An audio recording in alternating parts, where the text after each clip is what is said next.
Welcome to The Bible is Lit, Story Time, a cool paraphrase of the Bible for cool kids by a youth pastor who's not cool, or a kid. I'm Pastor Jean-Daniel, and this is Genesis chapter 2. So, yeah, the whole universe was complete. The sum totality of all energy and matter, and antimatter and dark matter, and we don't even know it matters, all in their appointed places. Space, time, and existence themselves. On the seventh day, then, God stopped working. God blessed the seventh day. Just as God had separated spheres of space, so now too with time. Rest is special. Pausing is sacred. Stopping is holy. Ceaseless hustle culture is not God's.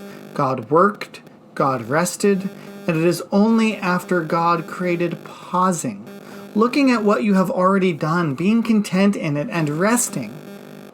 Only then do we say that is how the universe was made.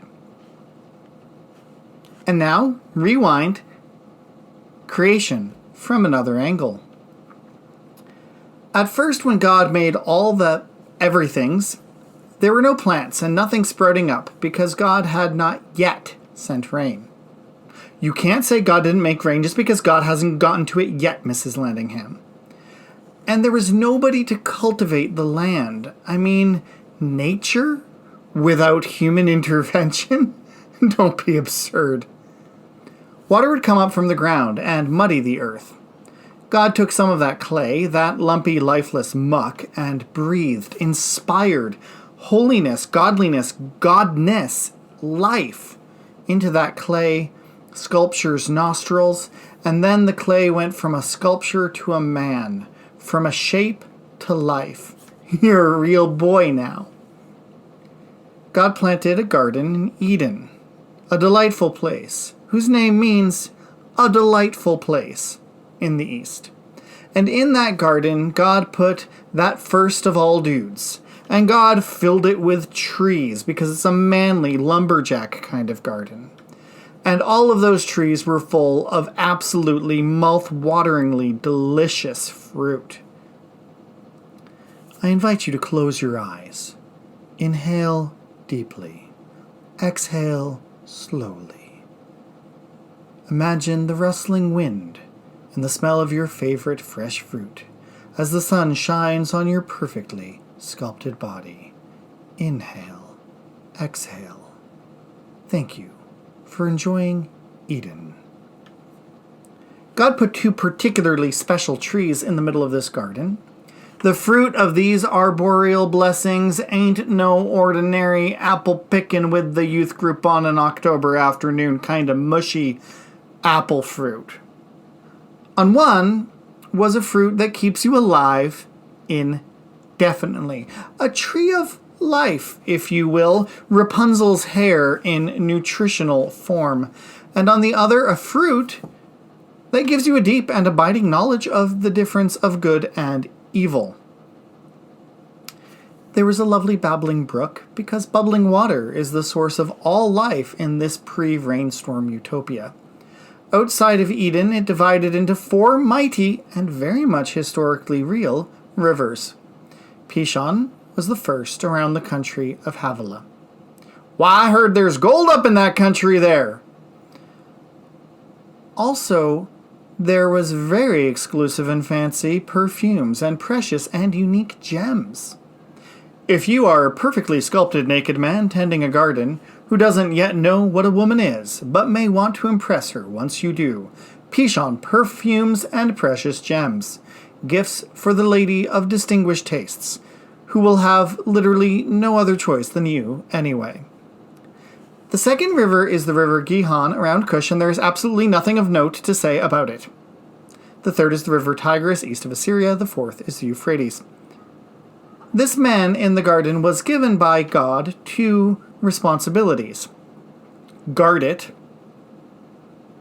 cultivate it, and given one rule. Eat all the fruit you want, any fruit from any tree.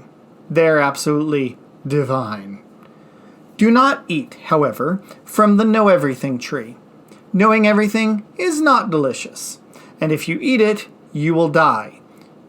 You don't know what death is, but if you eat it, You will learn what death is, and then you will death, and be dead. I'm telling you, don't eat that fruit. I gave you better fruit. This should not be complicated, even if you were born yesterday, which you were. Having observed our man wandering around this garden for an indeterminate period of time, God said, "It is not good for a man to live alone." We do not know what this man was doing, or spectacularly failing to do, all alone. If a man is wrong in a perfect paradise and has nobody to be wrong to, is he really wrong? God seems to say yes, even then. This man is alone. The sitch is no bueno. This is terrible. This man is cool and all, but I can make better. I will make a suitable partner for this fella, said God. And so God took some dirt, because after all, we're all dirt. First, God made all the other kinds of animals and birds, and assigned the man the new job of being a biologist and a taxonomist. That is to say, told him to name all the things. And so the man named the animals. Animals were great. Animals were awesome. And so we have the first pets. But our man here was not destined to be alone in a pile of fruit baskets and endless kitties and goats and otters to hang out with, or as I used to call it, the dream. God saw that the animals and the man were good pals, but not good as partners. Listen, remember fam, just because someone is super fun to hang out with and even awesome and cuddly and lovely and funny, that does not mean they need to be your primary partner forever. The Lord put the man in a deep, deep sleep, possibly by assigning such a large and tiring biology class assignment, such as name all the things, perhaps as punishment for naked mole rat. Maybe the man was sent to bed for that name. The text isn't specific, but the man fell asleep. In his sleep, God removed one of his ribs and used that to make a partner, not one below or behind or beneath or above him, but a partner to be beside him. Beside him. A clear metaphor that you would have to be actively trying to be sexist to miss for a few centuries. The man, upon seeing the woman for the first time, in what can only be described as a never-repeated social miracle of a young man seeing a beautiful woman for the first time, spoke immediately and eloquently. At last! This animal is the same kind of animal that I am. We have the same bones and the same flesh. This is a woman. She came out of man. That's me.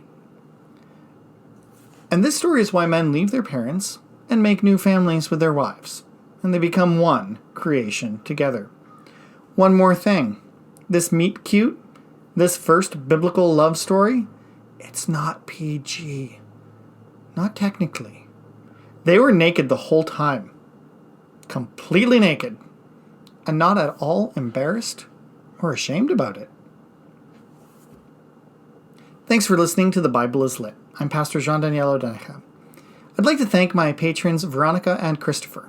If you'd like to support this work, please give any amount you can at patreon.com/JeanDanielOD. Patreon.com/JeanDanielOD.